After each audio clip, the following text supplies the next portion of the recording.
அஸ்ஸலாமு அலைக்கும் வரஹ்மத்துல்லாஹி பரகாத்துஹு. பிஸ்மில்லாஹிர் ரஹ்மானிர் ரஹீம்.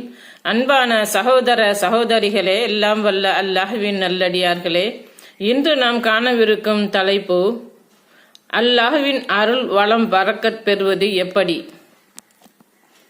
எல்லாம் வல்ல அல்லாஹ்வின் நல்லடியார்களே, இஸ்லாம் என்பது இறைவனால் மனிதகுலத்திற்கு அருட்கொடையாக வழங்கப்பட்ட மார்க்கம்.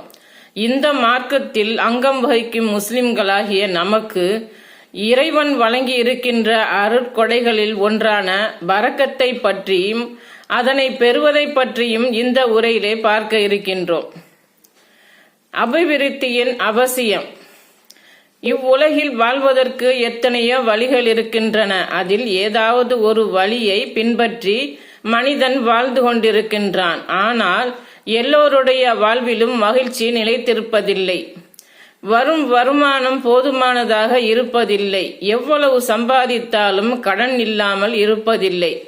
இப்படி ஏராளமானோர் வாழ்ந்து வருகின்றார்கள். நம் வாழ்வில் இந்த குறைகளை இல்லாமல் ஆக்குவதற்கு என்ன வழிமுறை இருக்கின்றது? இந்த குறை எவ்வாறு போக்குவது? படைத்தவனின் உதவியின்றி இக்குறையை போக்க முடியாது. அவனின் அருள்வளம் பரக்கத் நமக்கு கிடைத்துவிட்டால் நம் வாழ்வில் நன்மையை காணலாம். இறைவனின் மறைமுகமான அந்த அருள்வளம் பரக்கத் கிடைப்பதற்குரிய வழி என்ன? அவனின் பரக்கத் கிடைக்காமல் போவதற்குரிய வழி என்ன என்பதை அறிந்தால் பரக்கத்தை நிரந்தரமாக்கிக் கொள்ள நாம் முயற்சிக்கலாம். இதற்கு மக்களிடம் இருக்கும் வழிமுறைகள் என்ன? நபிகளார் காட்டிய வழிமுறைகள் என்ன? அருள் வளம் பரக்கத் வேண்டுவோர் நெல்லை மாவட்டம் மேலப்பாளையத்தில் உள்ள கல்வத் ஆண்டவரிடம் போய் ஆண்டவரிடம் 1000மோ 2000மோ கொடுப்பார்கள். அவர் அதனை வாங்கி கொண்டு அவர் 50 காசை லேமினேஷன் செய்து கொடுத்து, இதை உமது கல்லா பெட்டியிலோ அல்லது உமது பீரோவிலோ வை, இதனால் உமக்கு அருள்வளம் உண்டாகும் என்று சொல்வார். இதனை வாங்கி கொண்டு கல்லா பெட்டியிலோ அல்லது பீரோவிலோ வைத்து அபிவிருத்தியை எதிர்பார்க்கக்கூடிய காட்சியை பார்க்கின்றோம். இன்னும் சிலர் பரக்கத் பெறுவதற்காக தாயத்து தகடுகள் வீட்டில் அல்லது கடைகளில் தொங்க விடுவதையும் பார்க்கின்றோம். இன்னும் சிலர் வீட்டில் சலவாத், நாரியா, மௌலீது போன்ற வகைகளை ஓதுவதையும் பார்க்கின்றோம். இன்னும் சிலர் ஆயத்துல் குர்சியை கடையில் தொங்க விடுவதையும் பார்க்கின்றோம். இந்த சமுதாயத்தில் இந்த மூட நம்பிக்கைகள் ஏற்பட காரணம் பரக்கத் ஏற்பட என்ன செய்ய வேண்டும் என்பதை சொல்லிக் கொடுக்காததுதான். ஆகையால் நாம் அருள்வளம் பெறுவது எப்படி என்பதையும் நமக்கு அருள்வளம் தடை செய்யும் காரியங்கள் எவை என்பதையும் தெரிந்து கொள்வோம். உண்மையாக இருந்தால் நாம் செய்யும் வியாபாரத்தில் பொருட்களில் சரியான தரத்தை சொல்லி விற்க வேண்டும். பொருட்களில் குறை நிறைகளை சொல்லி விற்க வேண்டும். அப்படி சொல்லி விற்கும் போது நமது வியாபாரத்தில் அருள் வளம் உண்டாகும். குறைகளை மறைத்து சரியான தரத்தை சொல்லாமலும் விற்கும் போது நமது பொருட்களில் அருள் வளம் எடுக்கப்பட்டுவிடும்.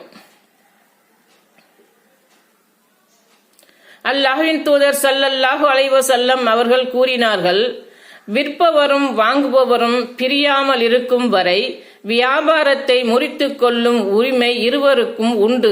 அவ்விருவரும் உண்மை பேசி குறைகளை தெளிவுபடுத்தி இருந்தால் அவர்களுடைய வியாபாரத்தில் அருள்வளம் பரக்கத் அளிக்கப்படும். குறைகளை மறைத்து பொய் சொல்லி இருந்தால் அவர்களின் வியாபாரத்தில் உள்ள அருள்வளம் நீக்கப்படும். அறிவிப்பவர் ஹக்கீம் பின் ஹிசாம் ரலியல்லாஹு அன்ஹு, புகாரி 2079.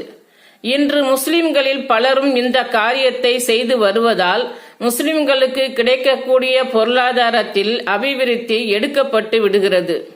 போதுமான அளவு சம்பாதித்தால் இஸ்லாம் சம்பாதிப்பதை அதிகமாக பொருள் தேடுவதையும், இஸ்லாம் அதிகமாக சம்பாதிப்பதையும் அதிகமாக பொருள் தேடுவதையும் தடுக்கவில்லை. ஆனால் வியாபாரம் செய்யும் போது நிறைய சம்பாதிக்க வேண்டும் என்ற பேராசை இருக்கக்கூடாது. இதை ஏன் நாம் சொல்கிறோம் என்றால், அதிக பேராசை இருக்கும் போதுதான் ஹராமான வேலைகளையும் பொய் சத்தியத்தையும் குறைகளை மறைத்தும் வியாபாரம் செய்ய முனைந்து விடுகின்றோம்.